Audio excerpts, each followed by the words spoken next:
Coldwater Orphans, Through Hell and High Water. Book 1. Written by Anthony M. Mace. Read by Allison Hart. A Hadithi Comics audiobook and a Poker Face Media production. Book 1. With a population of 76,328, the contiguous network of 5 cities and more than 40 boroughs, she stands as the largest city in northern Pennsylvania. Welcome to Scranton, Pennsylvania, a mid-sized city with a lot of potential. Tucked between Philadelphia and New York, Scranton is a great place for all seasons. Built on hills and surrounded by mountains, this mid-sized city with small-town appeal is most likely the reason the very successful Christopher Alvin Coldwater chose this place when he was looking for the perfect spot to construct a boarding school for orphan girls to honor the memory of his half-sister. And since 1943, the Alicia Coldwater Institute for Girls has stood. Sheltering and educating orphan girls grade 5 to grade 12 has been the mission. And CIG has done a damn good job of it. CIG not only gave young ladies a place to learn and develop, but a safe place to call home. And Coldwater is a safe place. Most days. Today, however, if you were to ask Janice Trevor, calling Coldwater Institute for Girls a safe place would be up for debate. "When I get my hands on you, you little cockroach, it's a wrap!" screamed the chubby, 6'1" 10th grader Robin through gasps of much-needed air. But to be fair, who wouldn't be short of breath, chasing down 54 inches and 74 pounds of pure energy? Janice shook and jucked through the girls in the hallway, like a Hall of Fame receiver gunning for the end zone. She knew only one thing could keep Robin, aka Rock, from ending her young life, was at the far end of this very long hallway. And even though Janice knew more sass wouldn't help her situation, she just couldn't help herself. "Whatever, Rock Bottom, bite me!" And, as would be expected, the only thing those words accomplished was infuriating Robin, aka Rock, even more. "Oh, you're so dead!" growled Robin. And at the surprise of all those there to bear witness, Robin kicked it into second gear. And when she saw her cohort Bailey just ahead, positioned in the center of the hall, ready to snag the little speedster, a big, satisfying grin spread across her face. "We got you now, twerp!" But the grin quickly vanished and was replaced by a look of utter disbelief when Janice, without breaking stride, dove headfirst and slid under the spread-out legs of Bailey. As Janice scrambled to her feet, the bystanders in the hall erupted in cheers and laughter. Robin thanked Bailey for her piss-poor efforts with a stiff arm to the side and a venomous grumble. "You're so freaking useless." Bailey, in turn, instead of shooting back an insult, issued Robin a warning. "You best not follow her in there." Robin heard Bailey's warning, as did everyone in earshot. You see, they all, like Robin, knew that out of all 9 student restrooms in Building B, the one at the end of the hallway on the 4th floor belonged to the Trevors. But sometimes frustration and anger shadows the shine of common sense. And that's why Robin threw caution to the wind and rushed right into the restroom at the end of the hallway behind Janice, the one place that all girls of CIG steered clear of out of a lot of fear and a little respect. Still, there Robin was, with her pint-sized nemesis just steps in front of her. They both stood motionless, with the look of surprise on their faces. But to Janice's horror, Robin's surprised look was accompanied by a large smile. "They're not here!" Janice said in a disappointed, mousy voice. "Nope, they sure aren't," stated Robin triumphantly. She gripped a trembling Janice up by the collar and leaned in close and declared through clenched teeth, "You're gonna wish you were never brought here, you little cockroach." "The only thing I wish is that your breath didn't smell like ass," said a defiant Janice, which she instantly regretted when the whites of Robin's eyes flashed red. I may pay for this later, but it'll be worth it. And just as Janice was bracing for the worst, a calm, steady voice came from the restroom doorway. Well, how about you pay for it now? Robin's open hand froze mid-swing, about the same time Janice's eyes popped open with glee. Together they both looked over Robin's right shoulder to see the owner of that calm, steady voice standing at the restroom's entrance. It was Aziza, and flanking her sides were the other four, Samantha, Elizabeth, Presley, and Clark, the self-dubbed Trevors. This ain't none of your business, Aziza. Besides, the little booger got it coming. Sheesh, rock bottom. No one to quit already, said a bewildered Samantha, causing everyone except Robin to snicker. Aziza placed her palms together, took a few steps forward, and raised her voice, just a tad. Well, unlike any of the others that you deal with, we don't let big rock bottom bullies jack up family. Now let her go. Robin stood up straight, but kept a firm grip on Janice's shirt. You may think you weirdos are family, but you're not. None of us are. She spat in a frantic outburst, causing Janice to flail about. Freaking Trevors! You're such a joke! A chorus of, "Oh boy," sang out behind Aziza, and an excited, mischievous smile broke out on Janice's face. Aziza began to slowly rub her pressed palms and close the space between her and Robin. Wrong, rock bottom. We are family. Let me prove it to you. I must say, I just don't know what to do with you. The words hung flat, emotionless in the air, but that was expected from the Dean of Students, Sister Nadia. Everything about her was flat, like old chewing gum, and emotionless as a robot, and it had nothing to do with her being a nun. All of the girls in Coldwater thought Sister Nadia was just strangely odd, so Aziza didn't feel the slightest hardship with interrupting her with needed correction. Aziza Carrington, you have to learn. It's Trevor. Sister Nadia's eyebrows arched high, surprised with question. Pardon me? Aziza sat slouched with her legs and arms crossed in the chair on the other side of Sister Nadia's desk. Her lip curled a little at the corner, because she knew full well that Sister Nadia knew what she said and why she said it. But if she needed to hear it again, Aziza was fine with that. I said, Trevor. You called me Aziza Carrington. It's Aziza Trevor. Sister Nadia sat straighter in her high-backed chair and made a fuss over a few papers and a pen on her desk. Yes, the Trevors. Aziza's head dipped to the side slightly with a bob. Yeah, Trevor. I think it fits me better than the assigned placeholder that the state issued. Well, of course you do, replied Sister Nadia, and somehow the cold, flat tone of her voice made her condescending words irritate Aziza even more, and everything that followed pushed Aziza's ever-present attitude to boil. You know, Miss Trevor, the constant fighting and your whole anti-establishment attitude doesn't bother me that much. Sister Nadia paused. A small curl of distaste lifted the corner of her thin lips. It's the total disregard of others' feelings for me. At this, Aziza perked up, wide-eyed, and studied Sister Nadia's lackluster expression, trying to access the angle she was playing at, but she must admit, she never would have guessed this. Janice Martin is a sweet, trusting, and impressionable young child.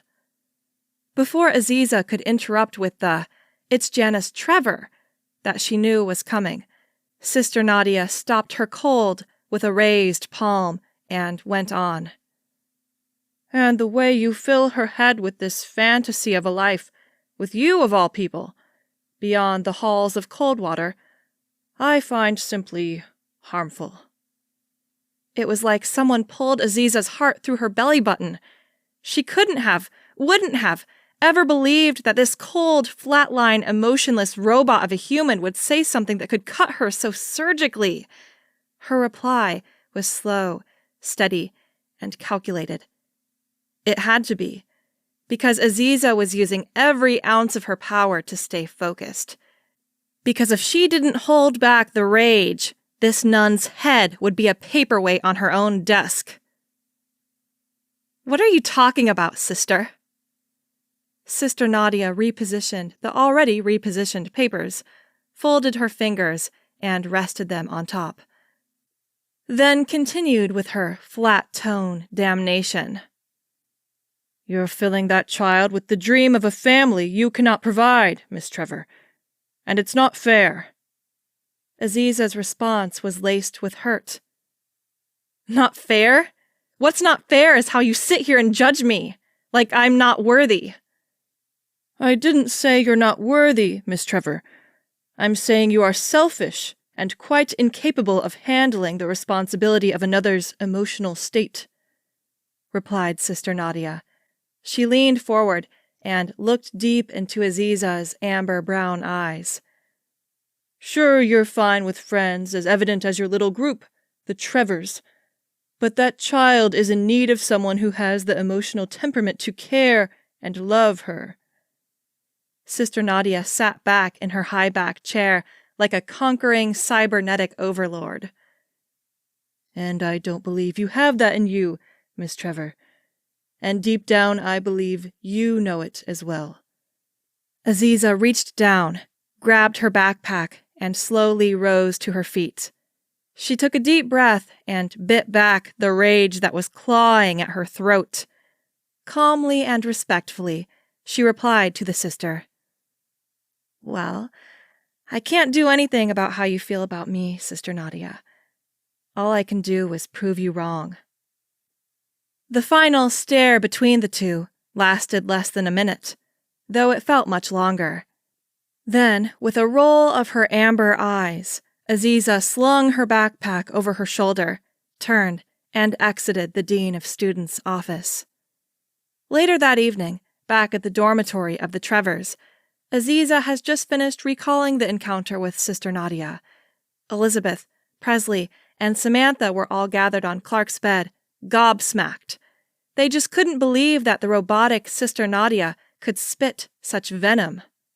"Well, ain't that a kick in the tit?" Presley said to the rhythm of a hand clap. Clark, with her eyes shut, impulsively scratched at her scalp through her thick, overblown afro and gave a saucy remark. "Girl, I'm surprised you didn't toss her ass out the window." "You took the words right out of my mouth. I think she's getting soft," chimed in Elizabeth, just as, if not more, surprised with Aziza's uncharacteristic restraint. Aziza, who sat alone on her bed opposite Clark, shook her head at her adopted sisters. "Soft? Really? That's what I am?" she replied, at which all four girls harmonized. "Yes?" Samantha then took the lead and voiced the obvious. "AT, ever since Janice touched down, you've been different, but in a good way." "I like this softer you," a bubbly Presley said with a raised hand, like she had the answer to the teacher's question. Clark, who was sitting to her right, swatted at the empty space between her and Presley, and said in an embarrassed tone, "Oh my goodness, put your hand down, girl." A small chorus of snickers and giggles broke out in the dormitory. Then Samantha doubled back to revisit her point. "But seriously, AT, Sister Nadia wasn't far off." Samantha shot up and waved her hands frantically when every eye in the room looked at her with total surprise and betrayal. Wait, let a Trevor finish. Jeez." She dropped her palms to the mattress, took in a cleansing breath, and started anew. "What I was trying to say," she began with a dramatic eye roll at her roommate's sideways looks, "that I can't blame Sister Nadia saying you may be filling Janice's head with a dream that might not, possibly, come true." Samantha braced herself for Aziza's well-documented wrath, as did Presley, Clark, and Elizabeth. Surprisingly, it didn't manifest. Instead, Aziza looked at Samantha and the others, not with shock or disappointment, but with understanding. Look, I get it. I don't like it, but I get it. She began. I'm a little rough around the edges. But when it comes to Janice... When it comes to me what? A mousy voice interrupted, followed by a very unnecessary slamming of the dormitory door. All heads turned, and a chorus of loud whispers rang out. Janice! And as fast as that, the little speedster crossed the room and swan-dived into the open arms of Aziza Trevor, and once she was securely wrapped in those arms, she turned and looked over her shoulder and blew a raspberry at the 4 girls on the opposite bed. How do you keep sneaking out of your dorm, Jans? Asked a baffled Clark, which got an animated response. Your girl got skills. Well, don't let your skills get you in hot water with Sister Nadia, chimed in Samantha. For real, we got you when it comes to these Coldwater goofies, but when it comes to Sister Roboto, you're screwed, said Clark with all seriousness, which got an agreeing nod from the other occupants on the bed. Aziza, however, leaned down and whispered sweetly into Janice's ear. As long as I'm around, you don't even have to worry about her. A good way from the dormitories, just outside the Coldwater Gymnasium, where prying ears couldn't intrude, 2 figures stood locked in hushed discussion. So, the broker said that there are 4 investors lined up, said the first figure. A short, stout man with dark, greasy, shoulder-length hair, vacant blue eyes, and a boxer's grin. He is Edward Donaldson, Coldwater's campus manager. Though a little faded, his arrogant Texas accent hovers just below the surface and occasionally resurfaces when he's agitated or excited. And since he was speaking business with the athletically tall Sister Marian, it's safe to deduce that he's not agitated. Sister Marian looked down her narrow nose at the glorified groundskeeper and thought how she would rather be anywhere else talking to anybody else. These preparations need to be made, and Edward Donaldson played a pivotal part in those plans. So, for the moment, this is where she must be. She didn't care too much for the man, but he was capable, and he never botched a task. So that made it easier to hold back the dislike she held for him when they had to interact. Yes, that's correct. There are 4, as you like to call them, investors. Sister Marian cupped her hands behind her and watched Edward work things out in his head as he did that compulsive tugging of his earlobe that she loathed so much. Okay, let's see. Going by the pull chart, the next 4 girls up are Michelle Biggs, Amy Dawkins, Tabitha Hensley, and that troublemaking pain in the butt Aziza Carrington. Sister Marian's expression was stuck in a place between happiness and sadness. Edward couldn't help but notice and was at a loss. What's wrong with you, Sister M? She gave the man a glare of disapproval at being addressed as Sister M, but was willing to let it slide because there were more important things to discuss. As much as I would be thrilled to be rid of Miss Aziza Carrington, I believe that when we break up that little quintet, the 4 left behind will go above and beyond to get in contact with the chosen, especially Aziza Carrington. And we can't have that. Edward Donaldson's hands popped up like a referee signaling a touchdown and let out a groan.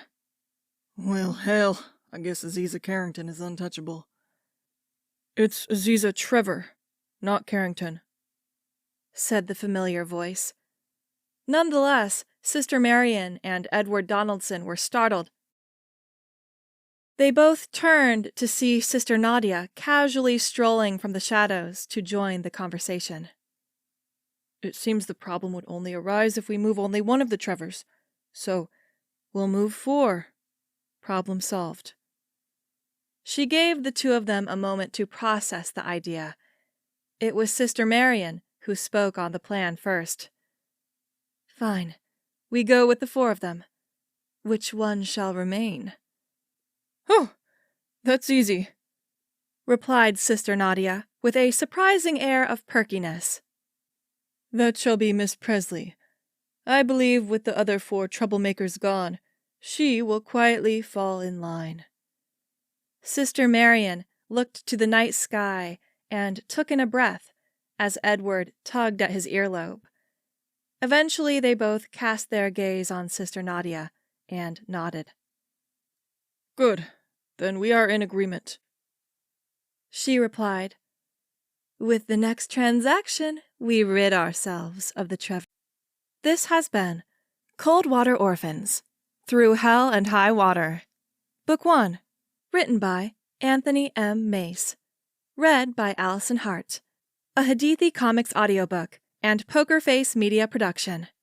Copyright 2023 by Anthony M. Mace.